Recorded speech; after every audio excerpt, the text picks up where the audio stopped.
خواتین و حضرات، بازگشت آن لائن ادبی فورم کی اس نشست میں آپ تمام کا خیر مقدم ہے۔ آج ہم پروفیسر مغنی تبسم صاحب کو یاد کرنے کے لیے یہاں جمع ہوئے ہیں۔ پروفیسر مغنی تبسم صاحب حیدرآباد کی علمی اور ادبی محفلوں کی جان ہوا کرتے تھے۔ ایک زمانہ تھا کہ مغنی صاحب، مجتبیٰ حسین صاحب اور بھی بہت ساری شخصیات، جس کی ایک بے حد اہم کڑی مصطفی اقبال توصیفی صاحب ہیں، یہ تمام شخصیات حیدرآباد کی علمی اور ادبی محفلوں میں چھائی رہتی تھی، اور ان کی وجہ سے پوری اردو دنیا میں حیدرآباد کا نام تھا۔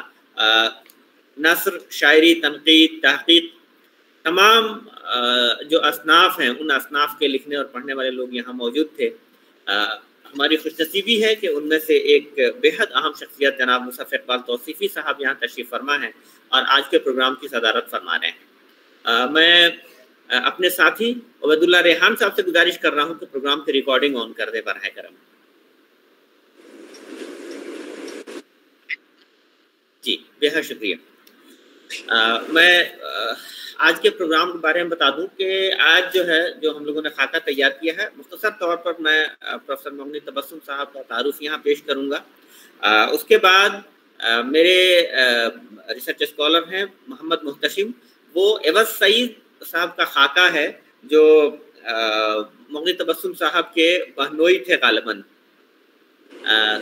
ان کا خاکہ اس خاکے کے کچھ منتخب اقتباسات پیش کیے جائیں گے، اور اس کے بعد ہمارے ایک اور طالب علم ہیں متین اشرف، وہ مغنی تبسم صاحب کی کچھ غزلیں اور کچھ نظمیں پیش کریں گے، اور اس کے بعد پھر صدارتی خطاب پیش کیا جائے گا۔ تو میں بغیر کسی تاخیر کے پروفیسر مغنی تبسم صاحب کا مختصر سا تعارف آپ حضرات کی خدمت میں، آپ تمام خواتین و حضرات کی خدمت میں پیش کر رہا ہوں۔ پروفیسر مغنی تبسم 1930 عیسوی میں حیدرآباد میں پیدا ہوئے۔ وہ اردو دنیا میں ایک ممتاز نقاد، شاعر، محقق اور ایک شفیق استاد کی حیثیت سے مشہور و معروف ہیں۔ انہوں نے جامعہ عثمانیہ حیدرآباد سے اردو میں ایم اے کیا اور فانی بدایونی پر تحقیقی مقالہ لکھ کر پی ایچ ڈی کی ڈگری حاصل کی۔ اسی شعبے میں 1958 میں بحیثیت لیکچرر ان کا تقرر ہوا۔ انہوں نے ایک طویل عرصے تک تدریسی خدمات انجام دیں۔ وہ 1990 میں بحیثیت پروفیسر اور صدر شعبہ وظیفہ حسن خدمت پر سبکدوش ہوئے۔ مغنی تبسم یونیورسٹی آف حیدرآباد کے وزٹنگ پروفیسر بھی رہے۔ ان کے شعری مجموعوں میں نوائے تلخ، پہلی کرن کا بوجھ، مٹی مٹی میرا دل اور ایک کلیات، درد کے خیمے کے آس پاس شائع ہو چکے ہیں۔ بازیافت، آواز اور آدمی اور لفظوں سے آگے ان کے تنقیدی مضامین کے مجموعے ہیں۔ ان کا تحقیقی مقالہ فانی بدایونی، حیات، شخصیت اور شاعری بھی شائع ہو چکا ہے۔ وہ اپنی زندگی کے آخری ایام تک ادارہ ادبیات اردو حیدرآباد سے وابستہ رہے اور اسے فروغ علم و ادب کا مرکز بنائے رکھا۔ ماہنامہ صبرس کو انہوں نے اپنی ادارت میں ایک اعلیٰ مقام عطا کیا اور ڈاکٹر محی الدین قادری زور کے مشن کو آگے بڑھانے میں نمایاں کردار ادا کیا۔ پروفیسر شہریار کے ساتھ مجلہ شعر و حکمت کے کئی ضخیم اور تاریخی اہمیت کے حامل شمارے بھی انہوں نے شائع کیے۔ مغنی تبسم صاحب کو مختلف قومی اور بین الاقوامی انعامات و اعزازات حاصل ہوئے۔ ان میں اتر پردیش، بہار، مغربی بنگال اور آندھرا پردیش اردو اکادمی انعام کے علاوہ کوٹی سری راملو تیلگو یونیورسٹی حیدرآباد اور ساہتیہ اکادمی کی جانب سے بھی ایوارڈ پیش کیے گئے۔ ان کی شاعری اور ادبی خدمات کے اعتراف میں انہیں غالب انسٹیٹیوٹ کا باوقار غالب انعام بھی حاصل ہوا۔ سال 2007 میں انہیں عالمی فروغ اردو ایوارڈ قطر سے ملا۔ مغنی تبسم صاحب ایک بہترین شخصیت کے مالک تھے۔ وہ خوش شکل بھی تھے، خوش پوشاک بھی اور خوش اخلاق بھی۔ کمرے جماعت میں تدریس کا ان کا ایک منفرد انداز تھا۔ تنقید کے میدان میں انہوں نے اپنی ایک الگ شناخت قائم کی اور اسلوبیاتی تنقید کے حوالے سے اپنی اہمیت کا لوہا منوایا۔ تحقیق کا معیار ہمیشہ ان کے پیش نظر رہا۔ وہ ہمیشہ گہرے سمندر کی طرح دکھائی دیتے تھے۔ ان کی آنکھوں پر لگا کالا چشمہ ان کی شخصیت کو مزید پراسرار بناتا تھا۔ معروضیت، جامعیت اور کفایت لفظی میں ان کا جواب نہیں تھا۔ کم سے کم لفظوں میں معنی کے دریا بہا دینے کا فن انہیں خوب آتا تھا۔ 15 فروری 2012 کو حیدرآباد میں مغنی تبسم صاحب کا انتقال ہوا۔ انہیں حیدرآباد کے خیرتآباد علاقے کے قلی قطب شاہی قبرستان میں سپرد خاک کیا گیا۔ تعارف کے بعد میں پروگرام کی کارروائی کو تھوڑا سا اور آگے بڑھاتا ہوں اور چند نمایاں مغنی تبسم صاحب پر ہماری ایک بازگشت کی ایک کرم فرما ہیں، انہوں نے بھیجی ہیں، میں آپ کی خدمت میں پیش کرتا ہوں۔ یہ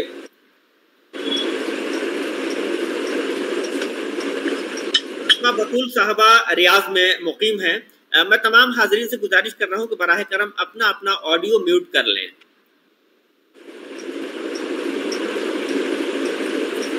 مصطفی اقبال توصیفی صاحب، سر میں آپ کا آڈیو تھوڑی دیر کے لیے میوٹ کر رہا ہوں۔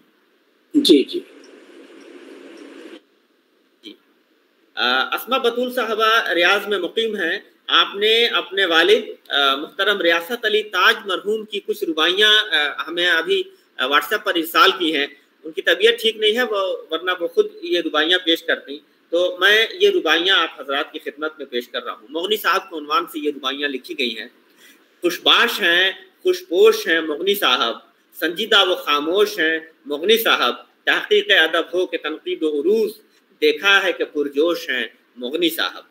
ایک دوسری رباعی ہے، خاموش سمندر کی طرح گہرا ہے، گو نام تبسم ہے پر سنجیدہ ہے، تنقید کا انمول گوہر ہے مغنی، جدت کا بھی اس شخص کے سر صحرا ہے۔ تیسری رباعی ہے، ایک مسئلہ چپکے سے اٹھا دیتے ہیں، احباب کو باتوں میں لگا دیتے ہیں، یہ حضرت مغنی بھی غضب ہے صاحب، خوش فہمی کا احساس جگا دیتے ہیں۔ ایک اور رباعی ہے، مغنی متبسم ہے نہ خندیدہ ہے، کچھ دن سے یہ غمدیدہ و رنجیدہ ہے، کچھ کھیل نہیں داغے جدائی سہنا، کیا صبر ہے کیا دل ہے کیا دیدہ ہے۔ بہرحال ان اور بھی کئی رباعیاں ہیں، لیکن وقت جو ہے اس میں مانے آ رہا ہے۔ ہم بے حد شکر گزار ہیں اسما بطول صاحبہ کے، جنہوں نے یہ رباعیاں ہمیں ارسال کی۔ اب میں پروگرام کو آگے بڑھاتا ہوں اور شعبہ اردو مولانا آزاد نیشنل اردو یونیورسٹی کے نہایت ہونہار طالب علم ریسرچ اسکالر محمد محتشم سے گزارش کر رہا ہوں کہ وہ عوض سعید کا خاکہ جو مغنی تبسم پر انہوں نے لکھا ہے وہ یہاں حاضرین کے سامنے پیش فرمائیں۔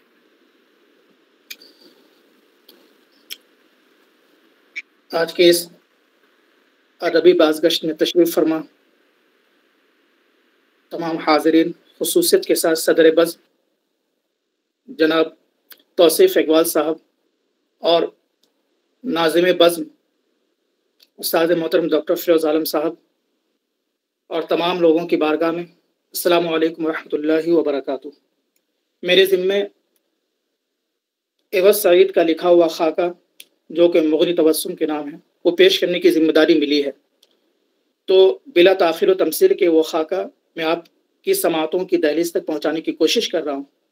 اور خوشی کی بات تو یہ ہے کہ اس خاکے میں جو آج کے صدر بزم یعنی توصیف اقبال صاحب ہے ان کا بھی ذکر ہے، تو یہ اور بھی خوشی کی بات ہے۔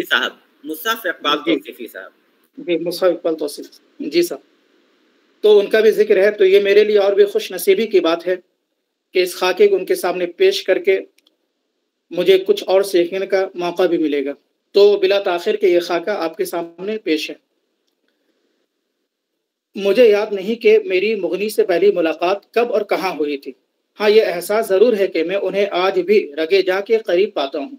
اس قرب کے باوجود اگر میں یہ کہوں کہ مغنی کی شخصیت کی نقاب کشائی کا اہل میں ہی ہوں تو یہ میری خوش فہمی ہوگی، کیونکہ مغنی کی شخصیت کی گہرائی تک پہنچنا کم از کم میرے بس کی بات تو نہیں۔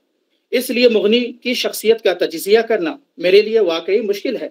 مشکل اس معنی میں کہ وہ 2+2 برابر 4 والی شخصیت نہیں، بلکہ 2+2 برابر 5 والی شخصیت ہے۔ مغنی سے جب جان پہچان تھی تو ان کا بیشتر وقت پارٹی کے کاموں میں گزرتا تھا، ایک طرف والد بزرگوار حاجی تو دوسری طرف فرزند ارجمند کامریڈ، اور 50 یا 52 کا سن، عجیب زمانہ تھا وہ بھی۔ پھر جب آگے بڑھے تو پیچھے مڑ کر یہ بھی نہ دیکھا کہ صبح کا انتظار کرنے والے ساتھیوں پر رات کیسے گزرتی ہے۔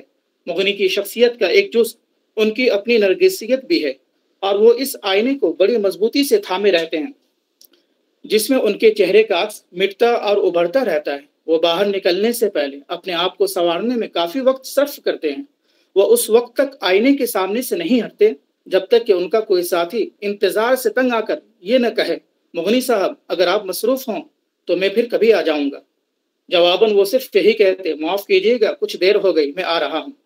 ادبی اور علمی بحثوں میں اچانک کوئی چونکانے والی بات کہہ کر اپنے ساتھیوں کو بحث میں الجھا دینا اور پھر دور کھڑے ہو کر تماشا دیکھنا